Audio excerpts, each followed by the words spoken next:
வணக்கம் மக்களே. இந்தியாவின் ஒரே பாட்ஷா சச்சினின் 51வது பிறந்தநாள் கொண்டாடும் தல தோனி, விராட் கோலி, ரோஹித் சர்மா. கிரிக்கெட்டின் கடவுள் என்று கொண்டாடப்படும் சச்சின் டெண்டுல்கர் 51வது பிறந்த நாளை கொண்டாடி வரும் நிலையில், லிட்டில் மாஸ்டர் குறித்து நட்சத்திர வீரர்களான தோனி, விராட் கோலி மற்றும் ரோஹித் சர்மா ஆகியோர் கூறிய கருத்துக்களை பார்க்கலாம். சர்வதேச அளவில் இந்திய கிரிக்கெட்டின் முகமாக இன்றும் இருப்பவர் சச்சின் டெண்டுல்கர் தான். 1989 தொடங்கிய சர்வதேச கிரிக்கெட் பயணம் 2013ஆம் ஆண்டுடன் நிறைவுக்கு வந்தது. இந்த 24 ஆண்டுகளில் ஒவ்வொரு இந்திய இளைஞருக்கும் நம்பிக்கை கொடுத்தவர்தான் சச்சின் டெண்டுல்கர். இந்திய கிரிக்கெட் மட்டுமல்லாமல் சர்வதேச கிரிக்கெட் வளர்ச்சியிலும் சச்சினின் பங்கை யாராலும் தொட முடியாது. எந்த அளவிற்கு இந்திய கிராமங்களை சச்சின் எட்டினாரோ, அதற்கு நேர்மாறாக பொருளாதார ரீதியாகவும் பிசிசிஐ நிர்வாகத்தை உச்சத்திற்கு கொண்டு சென்றவர்.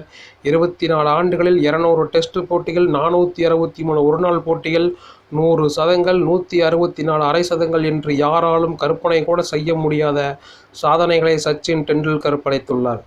கிரிக்கெட்டின் கடவுள் என்று கொண்டாடப்படும் சச்சினுக்கு இன்றைய உச்ச நட்சத்திரங்களான தோனி, விராட் கோலி, ரோஹித் சர்மா ஆகியோர் தீவிர ரசிகர்கள்.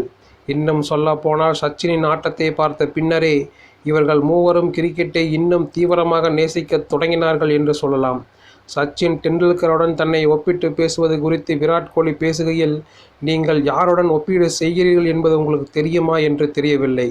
சச்சினை பார்த்துதான் கிரிக்கெட் விளையாடும் ஆசையே எனக்கு வந்தது என்று பதிலளித்தார். அதேபோல சச்சின் பற்றி தோனியிடம் கேட்கையில், எனது நண்பர்களிடம் சச்சின் பேட்டிங் செய்ய வந்தால் உடனடியாக என்னிடம் கூறுங்கள் என்று சொல்லி வைப்பேன் என்று தெரிவித்துள்ளார். அதேபோல இந்திய கிரிக்கெட் கேப்டன் ரோஹித் சர்மா பேசுகையில், எனது ஆதர்ச நாயகன், ரோல் மாடல் எல்லாமே சச்சின் தான் என்று கூறியுள்ளார்.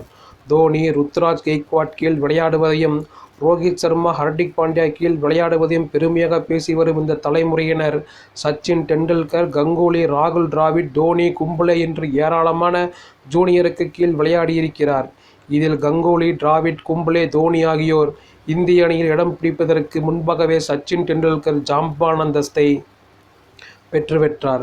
இன்று தோனிக்கு மும்பை, டெல்லி, லக்னோ, ராஜஸ்தானில் ரசிகர்கள் கூடுவதை பார்த்து பிரமிக்கும் தலைமுறைக்கு மத்தியில், சச்சின் விளையாடினால் ஆஸ்திரேலியா, இங்கிலாந்து, வெஸ்ட் இண்டீஸ், துபாயில் ரசிகர்கள் கூடினார்கள் என்பதே இந்திய கிரிக்கெட்டின் மறக்க முடியாத வரலாறு. கேஜிஎஃப் ஸ்டைலில் சொல்ல வேண்டுமென்றால், இந்தியாவின் ஒரே பாட்ஷா சச்சின் டெண்டுல்கர் தான்.